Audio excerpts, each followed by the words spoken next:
All right, everybody, how we doing today? Everybody enjoying themselves? Yeah, that's what I'm talking about. My name is Terrill Patterson, owner of Reese Hospitality. Welcome to Shanklin Hall. We are in Washington, D.C. All right, give it up for Washington, D.C., right? Or the DMV. We're going to start this hospitality town hall panel in just a second. I just want to give you like a little rundown of what's going on here. We have 5 beautiful panelists here. They're going to speak about the hospitality industry, past, present, and future. With this, when we get done, I'm going to ask them a couple of questions, right? When I get done, I'm going to open it up to the floor. If y'all would like to say something, we're going to pass you a microphone. Or if we don't, you can speak up just a little bit. Say your first name, your last name, your industry, and your question. Let's try to keep the question to one question in one sentence, okay? Just to deal with time and to make it a little easier to answer these questions, okay? Also, when they're speaking, that person is who you will direct your questions to, okay? So each person will have their own time slot. All right? Sound good? All right. Now this event, this panel is really near and dear to me, and that's because I'm in the hospitality industry, and I can't wait for y'all to hear what's about to be said. Okay. And if y'all want to, go ahead and get y'all some Jim Beam black cocktails at the bar. Okay. Let's give it up for the sponsor today. Okay. With all that being said, we're going to start this panel off. We do have DJ Ashmo back there on the ones and twos. Okay.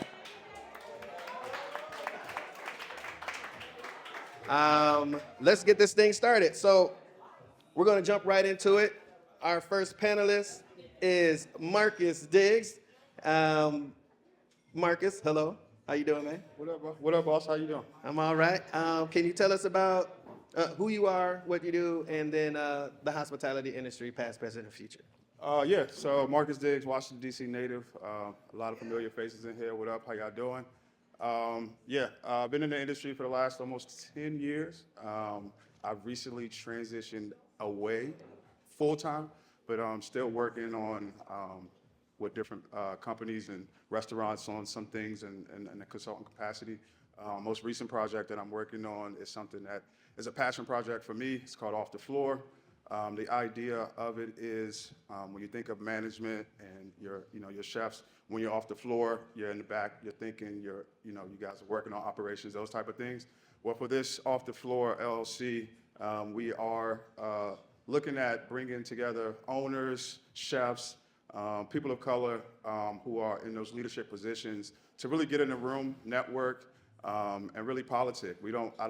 For me, I don't really see us with the opportunity to really just kind of kick it and kind of bring up some of those ideas, but also with some of that being mentorships. We've been working with the School of Business at Howard University and really just kind of like building up that next community, those next people that are going to be after us or, be alongside us as we work in this industry. So that's what I've got going on. Okay, brother. That's nice. I got a question for you. What can the restaurant's owners do right now to build a strong, resilient workforce and ensure long-term job stability for hospitality professionals? Yeah, I think honestly, it's investing in the people that are putting the work in, hearing them out, taking the feedback, not just kind of doing what you think works, but those people who are the boots on the ground, serving the tables, making the drinks, giving them some say-so, but also like I mentioned earlier, really just investing in them, working with great companies like Jim Beam or Black Leaf, Black-owned products, those type of things so that they can collab and do some dope stuff because, they got dope ideas and they want to be heard and that opportunity is next up for them. Okay, nicely said, brother, nicely said. I'm going to open the floor up if anybody had a question. Anybody have a question for Marcus here? Well, all right. Thank you. No, sorry. Well, all right. We got another question for brother then. How can DC's bar scene continue to grow and attract top talent while maintaining high standards in quality and service? I think we still see it today, but one of the dope things that I really would like to see more of in the city is bringing back the collab culture. I think there have been some dope places in DC that have, worked alongside each other or have traveled to New York, Japan, those type of things. So really bringing that back to the city. I mean, we have dope spaces, Shanklin Hall, a lot of different places where we can hold these things, but it's really just, people kind of like allowing their space to, join the other spaces and not just all being about themselves and, allowing people to collab. So I would love to see the collab culture come back and, working with different brands and products and things like that. So I think that would be a dope thing for DC. Yeah, I've seen collab culture that is good, especially like if y'all bringing people from out of town too, but also still here first. Right. You always got to take care of the house first, Yeah. but then people coming in town and just boosting it, and that is pretty good, man. All right, everybody, give a round of applause for Marcus Diggs. Okay, our next panelist, we have Nick Hall. All right, What's going on? how you doing, Nick? Man, you doing all right? I'm doing all right. Okay. Again, we're going to ask that you tell us about the hospitality industry in DC, the past, the present, and the future. Yeah, so my background is probably a little different than a lot of the folks in the room. Born and raised in DC, first of all. Yeah, uptown to be exact. And then went to school down in Atlanta. My first foray into the hospitality industry was actually with a large corporation by the name of Sodexo. I was in marketing, food service marketing, for about 6 years. So I did get a lot of experience opening new cafes for some of our corporate clients and things of that nature. So that was the first thing that kind of aligned me to the hospitality industry. And then from there, I got into some consulting opportunities for local restaurants, some entrepreneurial endeavors in the industry. For a while, I'd been in event production as well.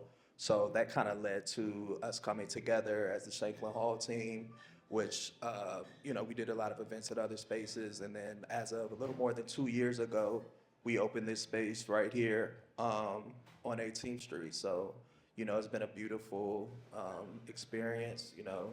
A lot of work has gone into it, and I've learned so many, lessons about this industry and the challenges, that we face since then. As far as future, the next thing I'm very excited about is our soon-to-be open expansion. We're expanding our upstairs space, which is actually larger than this space. I'm really looking forward to that. It's going to provide a lot of opportunities to really, venture into other territory for our business. Okay. Yeah. To the glow up. Yeah. I like that. Let's see. I have my first question here is going to be, how can hospitality business owners collaborate more effectively to share resources, support workers, and create a better overall experience for guests? Yeah, I think in a difficult climate right now, it's important to realize that, community is a lot more important than competition right now. I think we have a real opportunity to build ecosystems and share resources and really, kind of be together with this, for a more efficient collaborative process. I think it's important to realize that, not all of our spaces are created equally. Some of our businesses, we're aligned on, clientele and in our different stories. So, kind of trying to identify partners in that capacity, almost like affinity groups in the industry, to really come together. We can share staffing networks, for example, and really, I think a lot of, what's important right now is really putting resources into our employees. And making them feel invested into the business and giving them opportunities to really grow.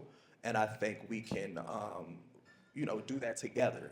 What I'm saying? Like collectively provide those opportunities, provide various workshops, share employee resources, really make it a family affair. I think co-marketing initiatives, we have a lot of, Restaurant Week, for example, but, how about, more opportunities for, the spots in the neighborhood, or, just, specific, networking client folks to really come together and do, big events and things like that. And then finally, I think collaboration around professional development. Like I said, just hosting various workshops and giving opportunities for our employees, I think, can really, suit us as well as, our staff base. Yeah, okay. That boy got the plan. A man with a plan. I'm going to open up the floor. Did anybody have a question for Nick here? Nick Hall. Oh, okay. Okay. Oh, we got one. Yes. Oh, shoot. How you doing? Hold on. First name, last name, what you do? Come on, stand on up there, sister. I'm Claire. I'm assistant manager at a bar in Atlanta. Okay. It's called the Upper Room. With you being born and raised in DC, Yeah. what are some changes, for better or worse, that you have seen, I guess, in the last 10 to 15 years in the hospitality industry? So many. The city itself is a completely different city than it was 10, 15, 20, years ago. I think when that first really hit me, I actually went to school in Atlanta. I went to Morehouse. Just coming home from school, kind of just noticing the changes. Obviously, gentrification has taken a major toll on DC. And that's not to say nothing positive came out of that for the industry in particular, but at the same time, we all know there's negative effects of that. So those changes have affected, I think, some of the smaller businesses that were used to a certain climate that were used to, having certain folks in the neighborhoods that they operate in, come to those spaces regularly. And I think when a lot of things changes, that left, a lot of complexity for those types of businesses, I think. And then obviously, as we know, rent prices have skyrocketed, and it's just not the same city. So it makes it a lot more difficult to manage in this industry when you have to worry about so many different factors. The political climate of DC, I think, has made things progressively more challenging, particularly right now. Well, all right. Good question. Great answer. All right, everybody. Give a round of applause for Nick there. All right.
Next, we have Jules McGuire. Hello, everyone. feel like I'm on karaoke right now. So my name is Jules McGuire. I've been in the industry for 22 years now, mainly on the nightlife capacity, nightclubs. My transition went from nightclubs to restaurants during the pandemic. I know, very weird transition. My initial start coming in college, I was in politics, I worked in athletics, I had this weird PR with sports and politics from this area. I'm now getting everybody set up to go out in DC. I'm making these connections as an 18-year-old, 19-year-old with celebrities, club owners, you name it. So as soon as I graduated, they were like, do you want a job? I'm like, but I have a degree. I'm supposed to be doing this. But then suddenly, it clicked. One, it's something that I love, I enjoy doing. Just customers, people, I love being around them. And the rest is like kind of synonymous. So I've worked for every major nightclub in this city, opened up some major ones. We don't have to touch base on that, but transitioned to restaurants during the pandemic. That was very challenging. I used to be that person who was used to saying yes to everybody, to now suddenly having to say no to customers. So that was one of the biggest challenges for me. Worked with brands, that was pretty easy, but I feel like I've seen it from, I've always worked as a manager. I was thrown in as a manager early on, bartended as a manager, bussed as a manager, even went in behind the kitchen as a manager. Definitely different transition, but I loved it. I felt like I needed to make sure that I'm setting a good example to the team. Past, present, future. I'm currently GM at Tiki on 18th, but I do partner still with a lot of different businesses and restaurants in this city. A lot that you guys don't know my hands are on, but so I'm here to help everybody. My future is consistently helping these other businesses since I am 1099 everywhere. I want to make sure to bring light more to the neighborhoods that people don't really pay attention to. Here in Admo, Noma, Northeast specifically, just trying to bring light to that. Everybody's going to Logan Circle, DuPont, and so forth. There's so many great restaurants, bars within this area that just people are not frequenting. So I want to make sure I'm highlighting that. Yes. Highlight the people, Make sure what I y'all do. go check y'all places out, okay? Everybody There's a lot. I'll list needs it to have later. a cocktail there. Huh? I'll list it later. Yeah. I have a question here. What are the biggest challenges hospitality business owners face in Washington, D.C. today, and what immediate steps can be taken to improve conditions for workers and for customers? I know Nick, they touched a little bit based on it. The biggest one right now, well, there's several. We have rising operational costs, we understand that. Initiative 82, all of that we already know. But one of the biggest ones is our huge consumer base, our federal employees. That's 150,000 plus just here in the city, 70 so from Virginia, 65 from Maryland. We're talking about 300,000 people who are typical customer base here in the city. We're losing our patrons because of loss of jobs, and it's trickling down to everywhere. We've got rise in inflation, our food, our drink costs, everything's going up, wages are going up. Owners can't afford it. Some ways to improve. I know one of the biggest things that is wage transparency. Employees are confused, customers are confused. Actually, just before coming here, I had to experience it at a venue. We won't talk about the venue itself, but all of this is confusing everyone to how this is going down. That if I'm an informed customer, I already know that it is not going to be understood by a regular person who's coming in, and it is also why a lot of customers don't want to frequent restaurants, or they don't want the service charge. And I'm actually a fan of service charge. Coming from Nightlife, I think it should be put on everything. That's just what I believe. I have no problem automatically giving 20% if they are even better, then you tip on top of that.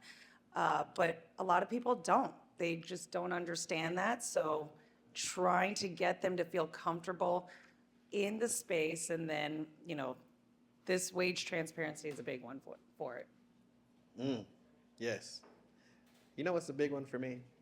Is going and not having a physical menu. I'm with COVID's you on over. that. COVID's been over. Sorry, had to put that out there. Okay, I'm gonna open this floor. Does anybody have a question for Jules here? I know I said a lot. Oh, we have a question. Yes, sir. First name, last name. Hassan DeVos. I'm a tourist from Virginia. For you, for anyone, is staffing, personnel an issue? As we vacation during the summertime, we found a different, I guess, hospitality, tourist locations have trouble with staffing, short staff, and that kind of reflects in the service that you get because they're short staffed. If you don't get quality service, it's not much ownership can do because they're short staffed, so it's hard to find new people that are going to give you the quality that you expect as a patron. So is that something that you guys are seeing in this area? Yeah, 1,000%.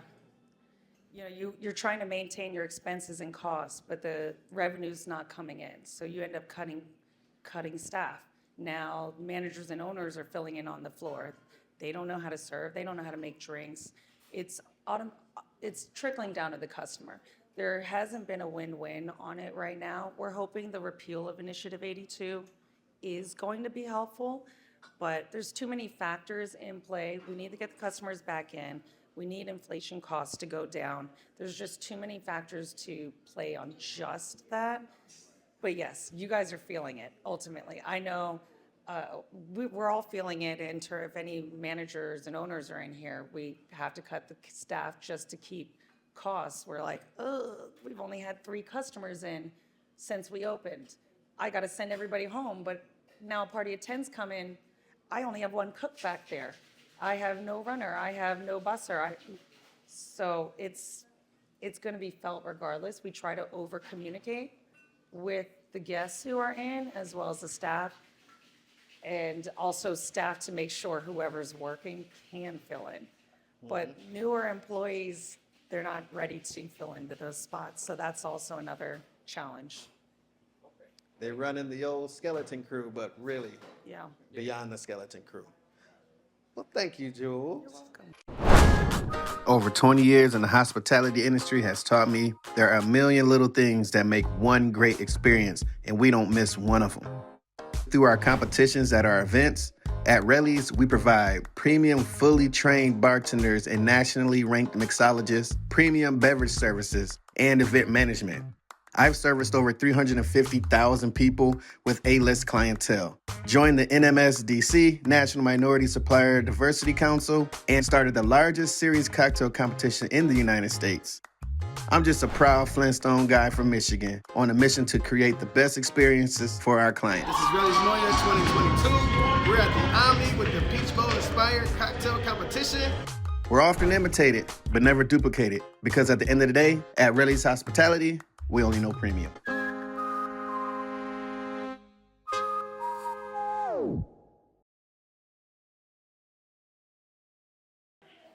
We're gonna move on over here to Brian Heese.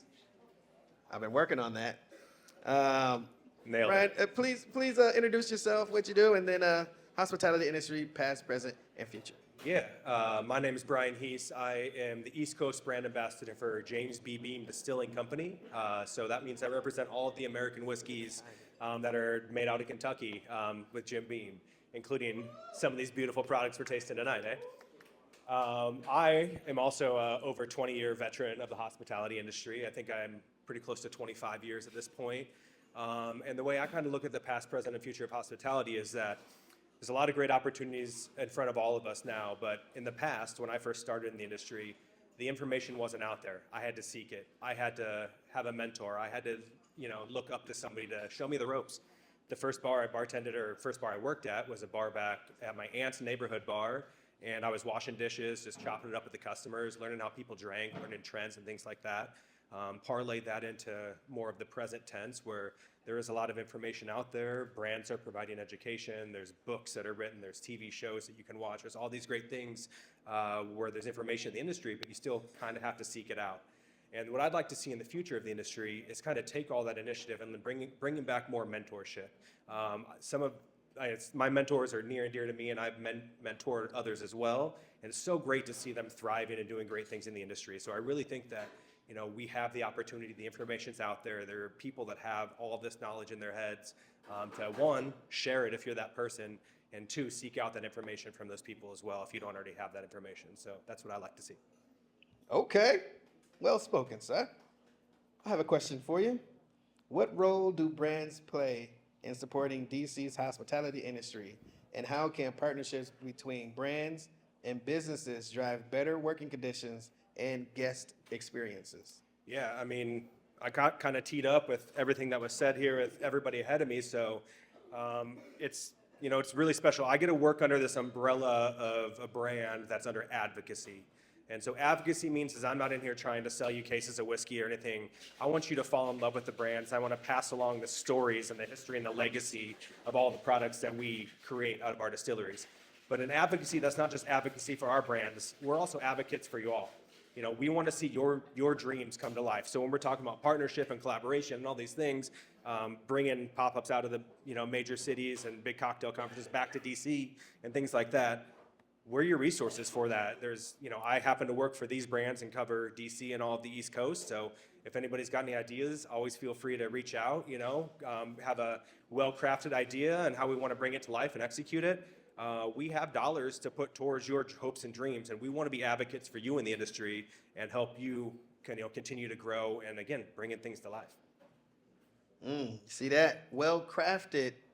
That means if you got an idea, you got to have it all the way done before you present it, okay? We have a question. That's a good point, though. I mean, it's something I learned from, again, some of these mentors of mine that were in brand roles before. We all have these wild ideas, things we want to bring to life.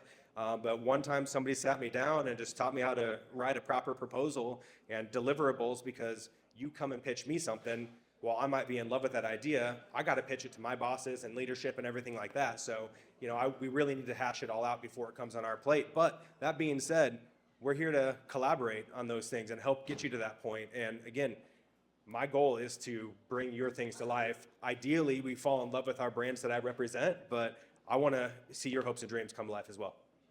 Get it together, okay? Yes, ma'am. First name, last name, what you do, and your question. Oh, yes. Sunny Taylor, bartender, Hilton. Just want to piggyback off of what you were sharing about brands and how to make that all cohesive and come together. A lot of that, what I feel the disconnect has been is that brands meet with the manager or the bar managers.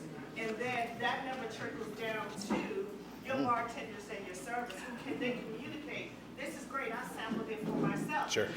He provided a tasting for us, so we know we want to speak more on your brand. So I think what I would like to suggest, more than a question, is that require that these brand managers in these restaurants and these venues include their staff so that we feel more inclined to speak further on your brand. Look, I appreciate you saying that, and trust. There's nothing more that I want than to have the entire staff in front of me when I'm talking about the brands. But oftentimes, the managers are gatekeeping that because they're the ones making the decisions on bringing in the product.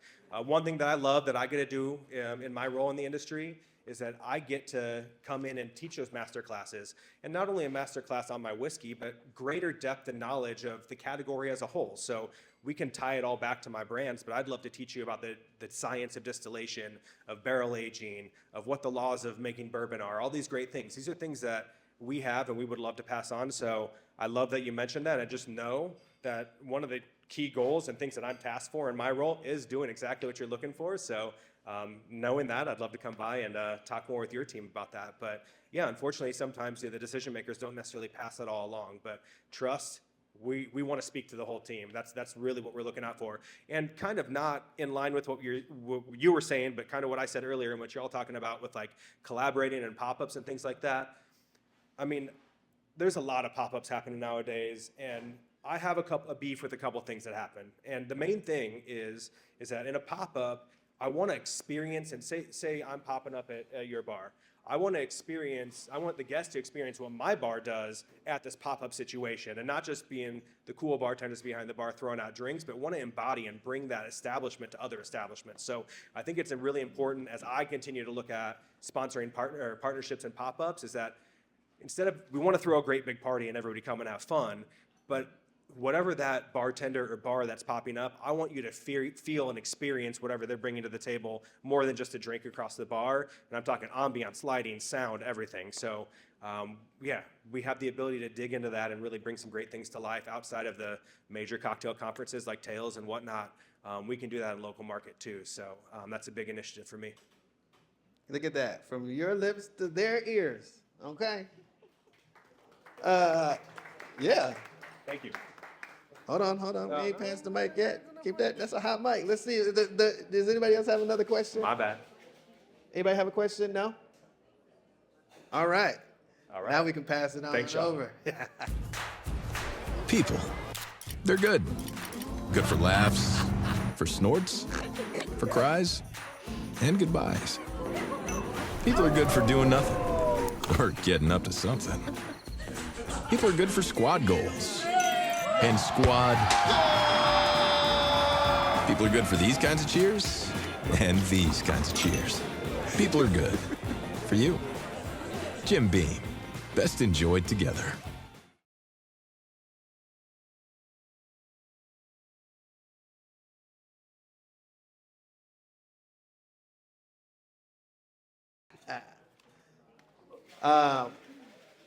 So now, we just had Brian there out of New York City. Now we have, let me get this right here, LP O'Brien. How you doing? I'm good. How are you? I'm all right. LP, could you speak about the hospitality industry, past, present, future, for us? Amazing. Okay. I'll read you. Okay. Hi, everyone. My name is LP O'Brien. I hail from the Bronx, New York, proud New Yorker. Have lived in DC for the last 15 years. My background was in nursing for many years before making the leap to the beverage industry.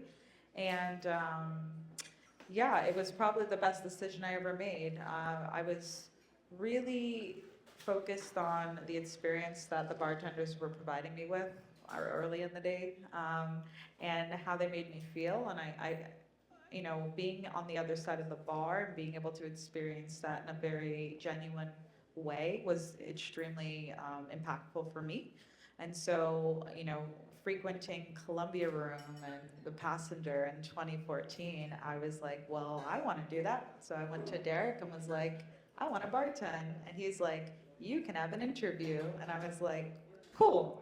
So interviewed, and you know, since 2014, I've really just been keeping my head down and studying and just trying to be the best, most well-rounded bartender I could be. So for the past, for me, it was, okay, what are spirits? What are these ingredients that we use as our base to tell stories and to connect individuals to what's in the bottle? Present for me is really focused on, okay, how do I provide my teams with the vessels that they need to make an impact and an impression? And future, and also now, is how do I ensure the teams that I manage and the spaces I occupy are truly psychologically safe for my employees, are truly embodying the values that we've set in place, that we're not just saying all the right things in our interviews, but we're truly integrating those values into what we provide our staffs with? Are we hiring and promoting from within? Or are we just looking to hire the next new, you know, hot thing on the market? So I think it's really, really important to me to be a storyteller, acknowledging the, you know, the position and the platform I have, but additionally to really ensure that we're protecting our staff as much as we have within our capacity. Protect that staff, okay? Very well said, very well said. Thank you. I have a question. What are the key issues that hospitality workers, especially bartenders and service staff, face daily, and how can businesses better support their success? So I have two answers to this question. I think the first thing, without a doubt, is unfortunately, we have a lot of businesses opening very quickly and a lot of people who don't know what they're doing. And unfortunately, what happens as a result is that, and I'm gonna be real, I'm gonna let y'all know, what happens as a result, unfortunately, is that the residual negative impacts are left for the staff to deal with. And that could be a series and a number of things. It could be, now, there's enforcement and standards being implemented that weren't there when you initially started, which is not necessarily a bad thing. But with that comes resentment, right? Are we setting ourselves up for success when we open our businesses and our business plan and taking into consideration X, Y, Z, or are we acting as a reactionary, from a reactionary position? So I always advise my clients when they're starting businesses, I want you to lay out what's important to you. It could be psychological safety, it could be, identity, it could be story, whatever it is, lay it out. And then I want you to tell me what is important to you for your staff. And then I ask them if everything is aligned. And if it isn't, I ask them to start all over again, right? So from the basis, it's really understanding and acknowledging, like, are you truly acting out what you say is important to you, right? I also acknowledge I'm not a subject matter expert in everything. So I always collaborate and bring individuals in when necessary and needed. And a lot of that does come with time, but they're like, truly, the internet is a beautiful resource. So I work at F1 Arcade as the Global Beverage Director of Bars, and we're in the process of opening 30 venues by 2028. My job is huge. I'm a beverage strategist, and what that means is I look at data, and I take that data, and it truly influences every decision I make, from education to drink placement, creation, curate, everything. But additionally, that data also tells me what employees want. They want to feel safe. Do you truly feel that you can speak up if there's a problem? If you do not, that's a problem, right? And what am I doing as a leader to truly create a space where you feel safe and empowered to enforce the standards that are my job to implement, right? I think the second part of that is, I think the issue is that hospitality workers are truly treated like they're disposable, when in fact they're the heartbeat of the industry. And bartenders, servers, runners, these are often the first and last faces guests see. We should treat them a lot better than we are. Yeah, for sure.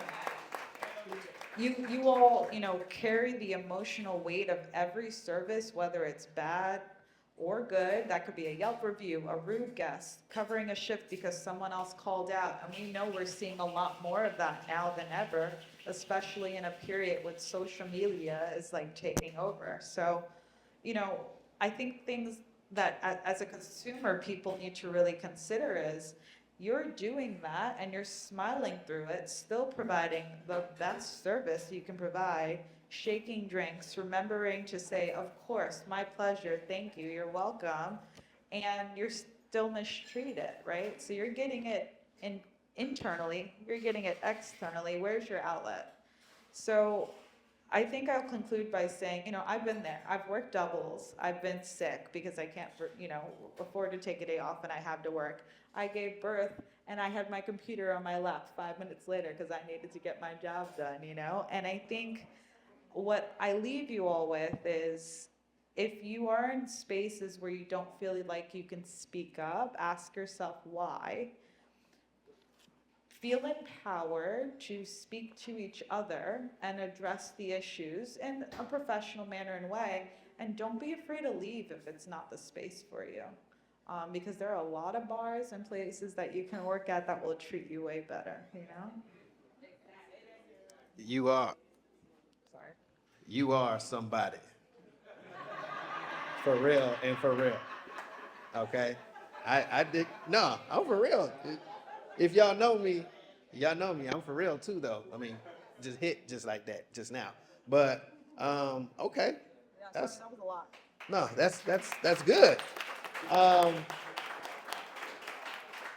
Do we have a question for LP here? All right, I got another question then. I got one. Don't worry, I got y'all back. This is what y'all was thinking about.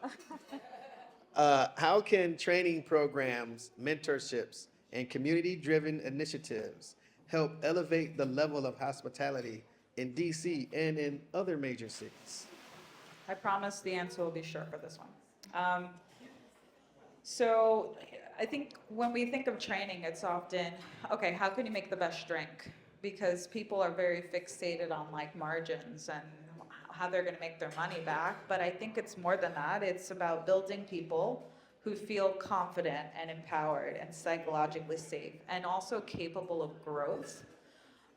If you hire someone, I mean, at least when I interview people, the first question I ask them is like, well, what do you want to do with the company in 5 years? Or what do you want to do in general in 5 years? Something I've seen that is like, I don't know, I get gross feeling when I see it happen is people, managers or owners who get upset when people leave their establishments. And it's like, no, we want that. We want that growth, right? So I think just grounding ourselves a bit more to ensure that we're always considering what is the journey for this individual from the second they walk in the door to the second they leave, and how can I support that? So when I create training programs, I don't just ask, can you make a cocktail? I ask, do you know how to advocate for yourself? Do you feel safe making mistakes here? Do you see yourself reflected in leadership? Because if the answer is no, then no amount of technical knowledge is going to keep someone in this industry long term, and that's not sustainable, right? I know for me, and we talked about mentorship changed my life, and it wasn't formal. It was, a bartender who taught me how to set up a station like a pro, or took the time to teach me how to make a martini.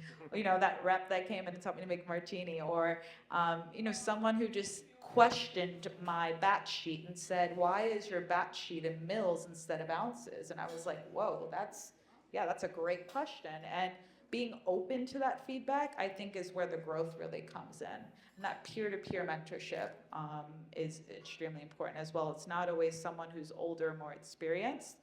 There are a lot of people in this room I view as peers that are mentors as well. So I think that's all I have for that. Okay. It is true. Your mentors don't always have to be older than you. Okay, it's mentor. I mean, yeah, we're mentors. I have people that's younger than me. I'll pull up if it's something that I need to know. It's better for me to get it from a human or somebody. That's just how I learn faster instead of reading it in a book and stuff like that. Okay, that's just me. A round of applause for LP here. Now, we're about to conclude this, but I do have a couple words to say, okay? So, my name is Terrill Patterson. I own a company called Reese Hospitality out of Atlanta, Georgia. We are a staffing, thank you. We are a staffing company. We have a database of around 375 bartenders and servers. We have this national cocktail competition, the Relis Moya Mixologist of the Year Awards, which you guys are here for. After this competition, we're gonna see who representing DC.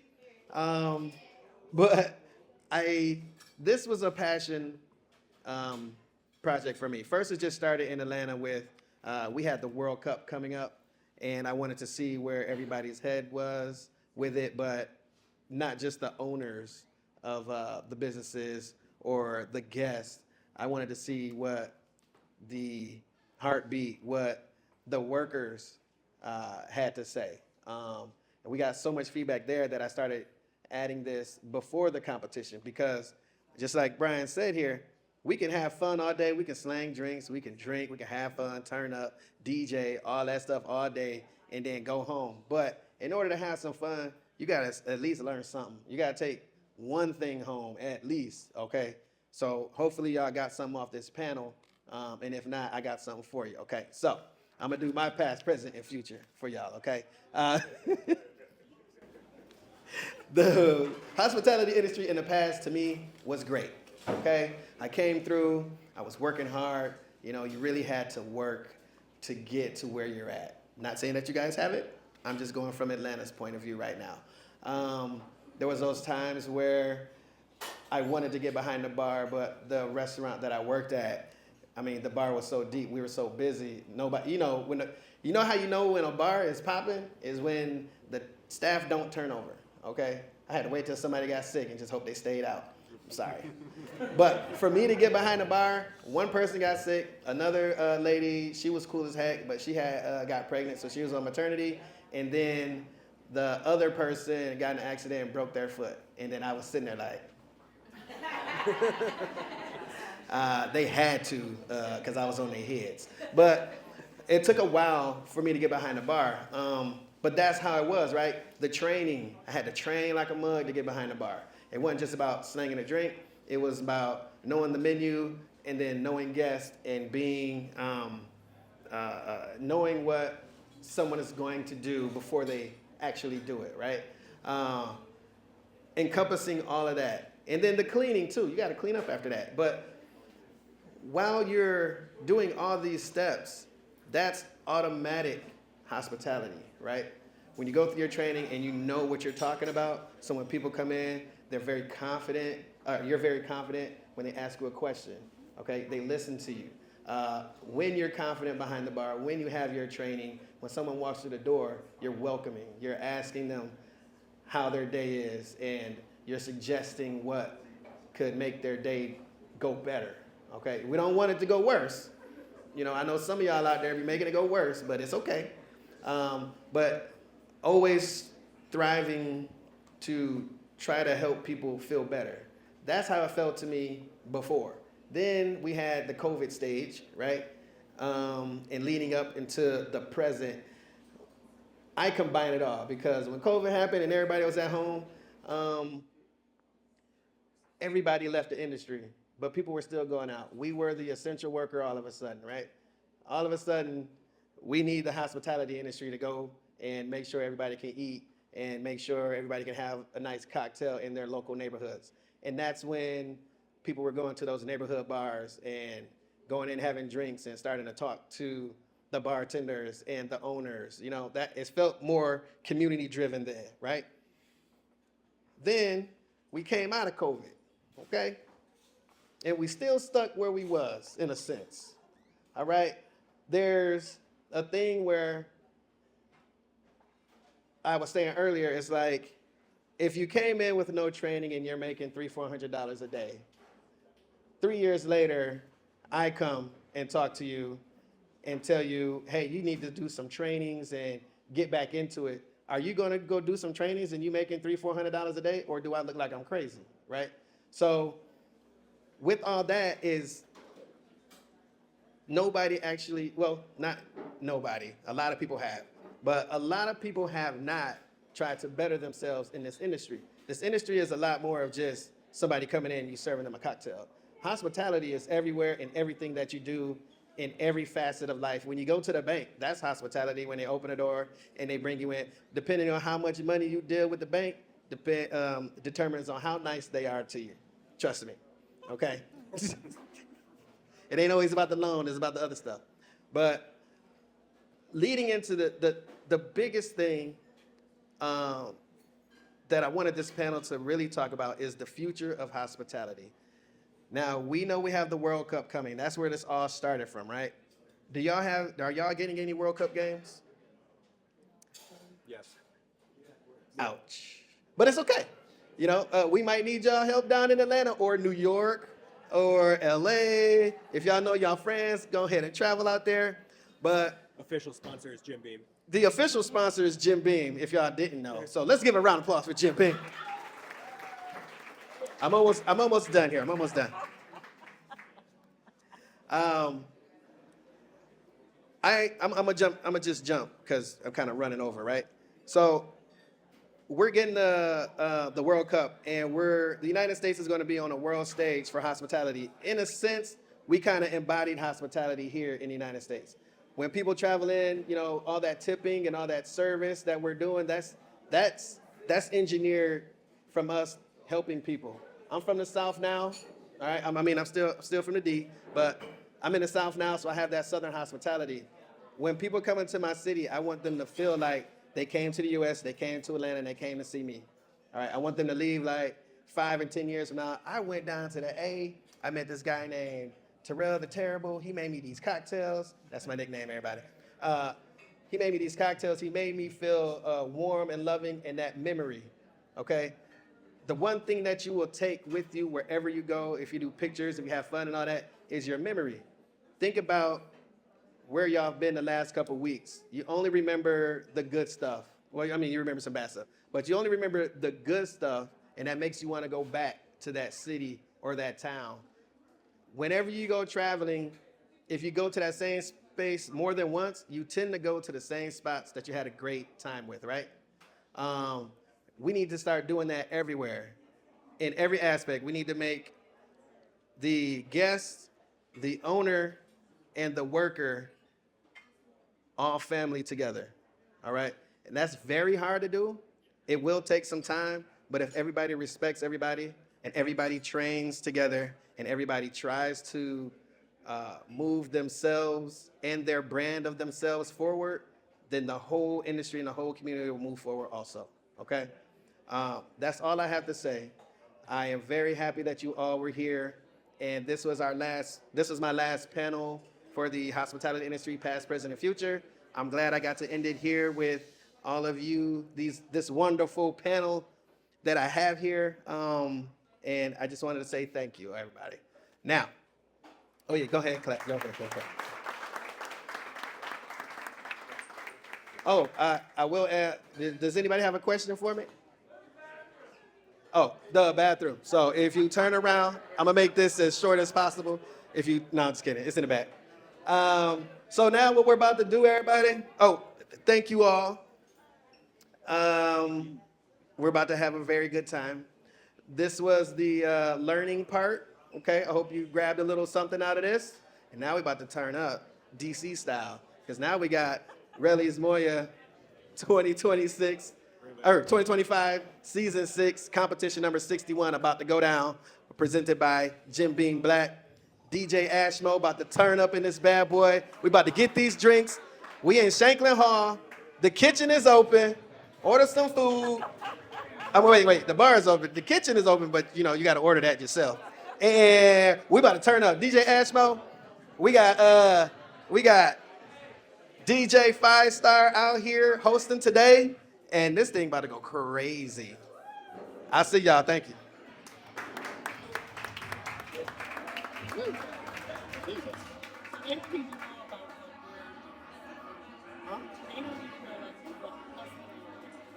No, not right now.